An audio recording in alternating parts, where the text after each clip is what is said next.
What's up guys, this is Ransby.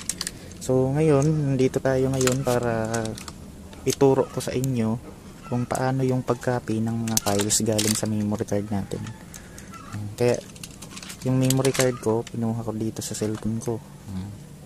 Kasi minsan gusto natin na ma-save sa ating laptop yung mga files natin, kagaya ng mga picture, videos, tapos mga kung ano-ano pa, mga document. So gusto natin na ma-save siya para hindi siya mawala, no? Kaya mahalaga na malaman natin kung paano yung tamang pag-save sa ating laptop.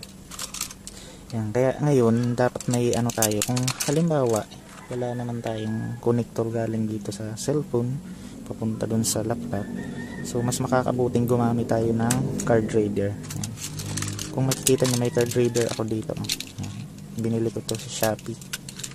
Pero hindi naman talaga to card reader, ano siya, digital camera na maliit, kaso malabo yung camera, kaya ang ginawa ko na lang siyang card reader para mas mapakinabangan, no?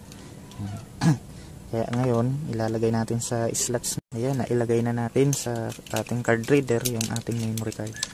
So ngayon kailangan din natin ng connector dito sa ating card reader para ma-connect natin siya doon sa ating laptop. Ayan, ito na. Ayan. So, kukonect na natin siya sa laptop. Ayan. Kung makita nyo, umilaw na yung ating digital camera na maliit. So, ngayon, dito na tayo sa laptop.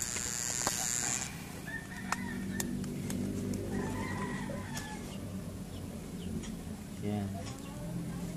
Lumabas na siya sa laptop.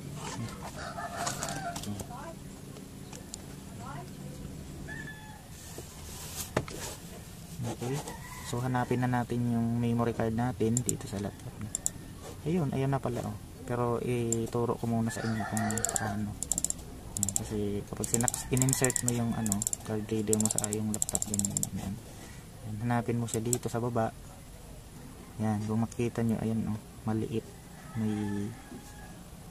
May USB, tapos may green na naka-check. Hindi na sa. So pindutin mo siya dito sa window, click the computer. Yan. Kung makita nyo, andyan na siya. Removable disk D. Yan siya. Click ulit. Lalabas na yung mga laman ng memory card natin. Kung ano yung gusto mong kopyahin, hanapin mo siya. Yan. Kung gusto kong kopyahin dito yung video, kaya dito tayo sa DCIM, double click. Yan. Video yung gusto kong kopyahin. Pero nandito yun sa camera. Yan. Maraming mga picture dito. Hindi natin malaman kung nasaan yun talaga. Tiyaga lang sa paghanap tayo.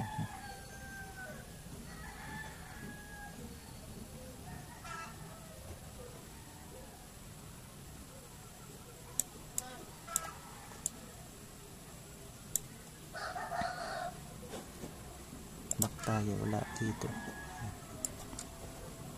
Mas maganda sa video na lang siya. Video. Ano yung video?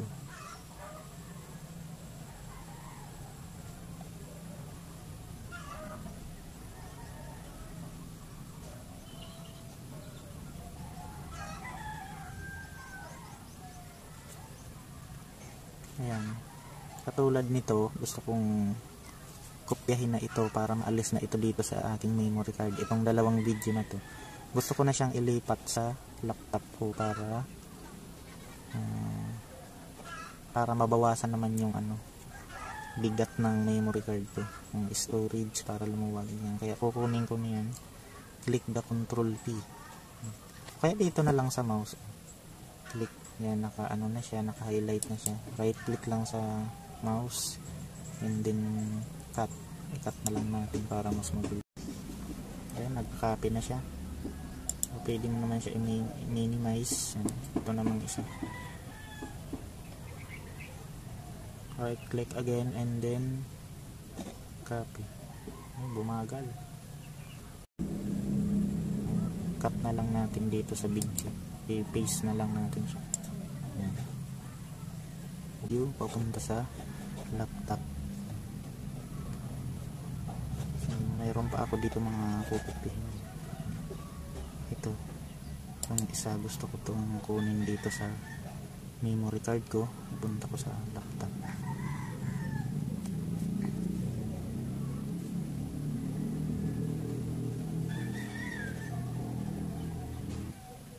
Ilagay ko lang siya dito sa labas para mas mabilis ko makuha mamaya. Ayan siya. Balik tayo dun sa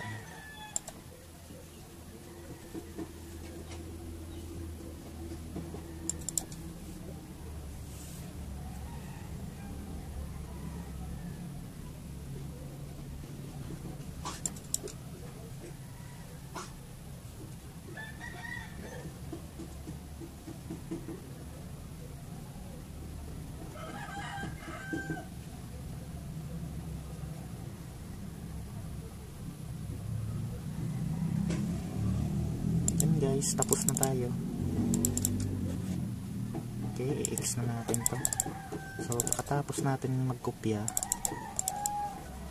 o halimbawa naman, tayo naman yung may gustong kopyahin dito sa laptop natin. Halimbawa, kanta. Dito may mga nakaano na ako ng music. So, hanapin mo yung kanta na gusto mong i-copy papunta dun sa memory card mo. Halimbawa, ito. Itong kanta na to.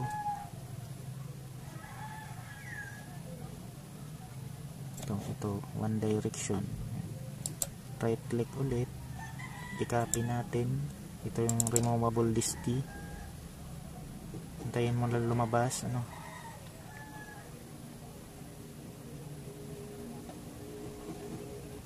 Yan, lumabas na yung sa mga removable disk key natin. Hanapin natin yung music.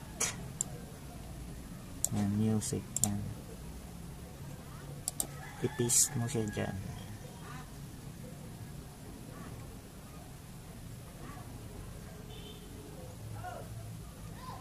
Yan. Ito, click natin yung paste. Lalabas na siya. Copying one item, 2.98 MB.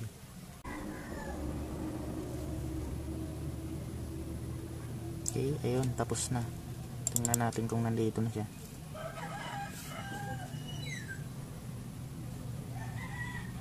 Yan, kung makikita nyo mga guys, nandito na One Direction History. Yan, yung kanta na yun na kinapin natin mula sa laptop. Back tayo.